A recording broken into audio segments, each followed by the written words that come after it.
క్షీరాబ్ధి ద్వాదశి వ్రత కథ. పూర్వము ధర్మరాజు రాజ్యము పోగొట్టుకుని తమ్ములతో గూడి ద్వైతవనమందుండగా నచ్చటికి అనేక ఋషులతో గూడి వ్యాసులవారు వచ్చిరి. అట్లు వచ్చిన వ్యాసునిగని ధర్మరాజు తగు పూజలు సలిపి కూర్చొండబెట్టి తానును వారి యనుజ్ఞ బొంది కూరుచుడి కొంతతడువు మాటలాడి యాయనతో, స్వామి, మీరు ఎల్లధర్మములను ఉపదేశించదగిన మహానుభావులు. మీకు దెలియని ధర్మసూక్ష్మములు లేవు. మనుష్యులకు సర్వకామములను ఏ ఉపాయము చేత సిద్ధించునో సెలవిండు అని యడుగగా వ్యాసుడు, నాయనా, మంచి ప్రశ్న చేసినావు. ఈ విషయమునే పూర్వం నారద మహాముని బ్రహ్మనడుగగా నాతడు సర్వకామప్రదములగు 2 వ్రతములు చెప్పినాడు. క్షీరాబ్ధి ద్వాదశి వ్రతము, క్షీరాబ్ధి సేన వ్రతము అను నా 2 వ్రతములలో క్షీరాబ్ధి ద్వాదశి వ్రతమును నీకు జెప్పెదను వినుము. కార్తీక శుక్ల ద్వాదశి నాడు ప్రొద్దుకూకిన తర్వాత పాలసముద్రము నుండి లేచి మహావిష్ణువు సమస్త దేవతల తోడును మునుల తోడును లక్ష్మీ తోడును గూడి బృందావనమునకు వచ్చియుండి యొక్క ప్రతిజ్ఞ చేసినాడు. ఏమనగా, ఏ మానవుడైనను ఈ కార్తీక శుద్ధ ద్వాదశి నాటి కాలమున సర్వమునులతో దేవతలతో గూడి బృందావనమున వేంచేసియున్న నన్ను లక్ష్మీదేవితో గూడ పూజించి తులసి పూజ చేసి తులసి కథను విని భక్తితో దీపదానము చేయినోవాడు సర్వపాపములు వీడి నా సాయుధ్యమును బొందును అని శపథము చేసినాడుగాన నీవును పుణ్యకరమైన ఆ వ్రతమును చేయిము అని వ్యాసుడు చెప్పగా విని ధర్మరాజు, అయ్యా, ఈ వ్రతము చేయవలసిన విధానమెట్టిదో నాకు జెప్పమని యడుగగా వ్యాసిరిట్లు చెప్పదొండగెను.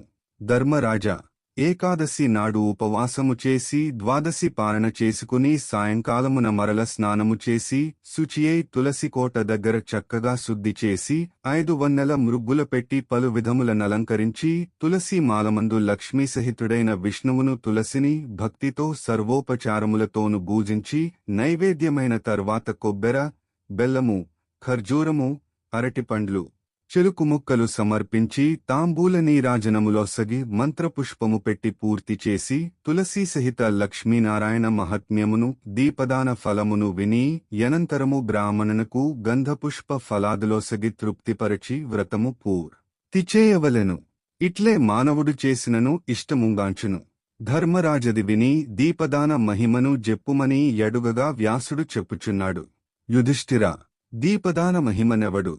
కార్తీక శుద్ధ ద్వాదశి దినమున బృందావన సమీపమున దీపదానము చేయవలెను. ఒక దీపదానముచే ఉపపాతకములు పోవును.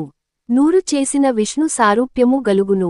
అంతకెక్కువగాన్ చేసిన నా ఫలములు నేను జెప్పలేను. భక్తితో నొకవత్తితో దీపము బెట్టిన బుద్ధిశాలి యగును. 4 వత్తులు వేసి వెలిగించిన రాజగును. 10 వేసిన విష్ణుసాయుజ్యము నొందును. 1000 వత్తులు వేసినచో విష్ణురూపుడగును. ఇది బృందావనములో చేసిన ఎడల కురుక్షేత్రమందు చేసినంత ఫలము గలుగును. దీనికి ఆవునేయి మంచిది, నువ్వుల నూనె మధ్యమము, తేనె యదమము, ఇతరములైన అడవి నూనెలు కనీసము, ఆవునేయి జ్ఞానమోక్షముల నొసగును. నువ్వుల నూనె సంపదను కీర్తినిచ్చును. ఇప్పనూనె భోగప్రదము, అడవి నూనె కామ్యార్థప్రదము, అందులో ఆవనూనె మిగుల కోరికలనిచ్చును. అవిసె నూనె శత్రుక్షయకారి, ఆముదము ఆయుష్షును నాశనము చేయును. బర్రె నేయి పూర్వపుణ్యమును దొలగించును.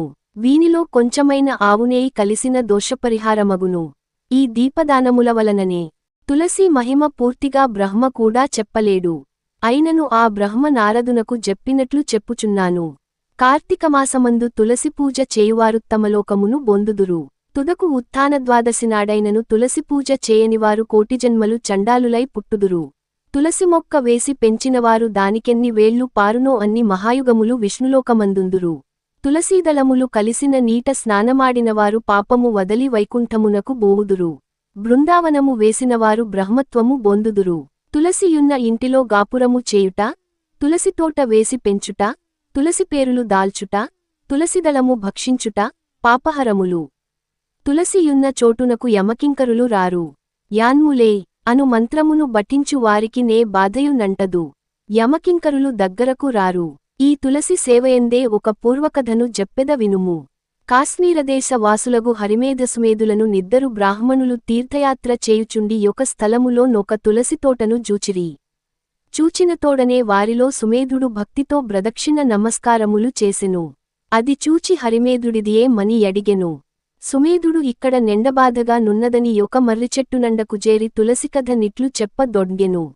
పూర్వము దేవాసురులు సముద్రము చిలికినప్పుడు దానియందు ఐరావతము కల్పవృక్షము మొదలుగా నెన్నియో యుత్తమ వస్తువులు పుట్టెను. తర్వాత లక్ష్మీదేవి పుట్టెను. తర్వాత అమృతకలసము పుట్టెను. ఆ యమృతకలసమును జేతబూని మహానందము నొంది విష్ణువు ఆ కలసముపై నానందబాష్పములు విడువగా నందు ఈ తులసి పుట్టినది. ఇట్లు పుట్టిన తులసిని లక్ష్మిని విష్ణువు పరిగ్రహించెను. ఇట్లు పరిగ్రహించి వేడుకతో తులసిని తొడమీద నుంచుకొని నీవు లోకముల పావనము జేయగలదానవగు మని ప్రేమ మీర్ బలికెను. అందువలన నారాయణునకు తులసియందు ఎక్కువ ప్రీతి కలిగియుండును. అందువలన నేను తులసికి మ్రొక్కినాను అని ఆ బ్రాహ్మణుండు పలుకుచుండగానే యామర్రి ఫెళ్ళుమని విరిగి కూలెను. ఆ చెట్టు తొర్లో నుండి ఇద్దరు పురుషులు వెలుపలకు వచ్చి దివ్యతేజముతో నిలిచియుండగా హరిమేధ సుమేధులు చూచి దివ్యమంగళ విగ్రహధారులైన మీరెవరిని యడిగిరి?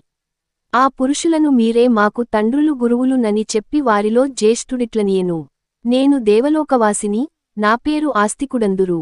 నేనొకనాడు అప్సరసలతో గూడి నందనవనమున గామవికారముచే మైమరచి క్రీడించుచుండగా మేము ధరించిన పుష్పమాలికలు పైనిబడి మా సందడివలన సమాధి చలించి ఎచ్చట తపస్సు చేయుచున్న రోమసమహాముని నన్ను చూచి నీవు మదోన్మత్తుడవై ఇట్లు నాకలజడి కలిగించితివి గావున బ్రహ్మ రాక్షసుడవగు మని శపించి తప్పిదము పురుషునిది గాని స్త్రీలు పరతంత్రలు గనుక వారివలన తప్పు లేదని వారిని క్షమించి విడిచెను.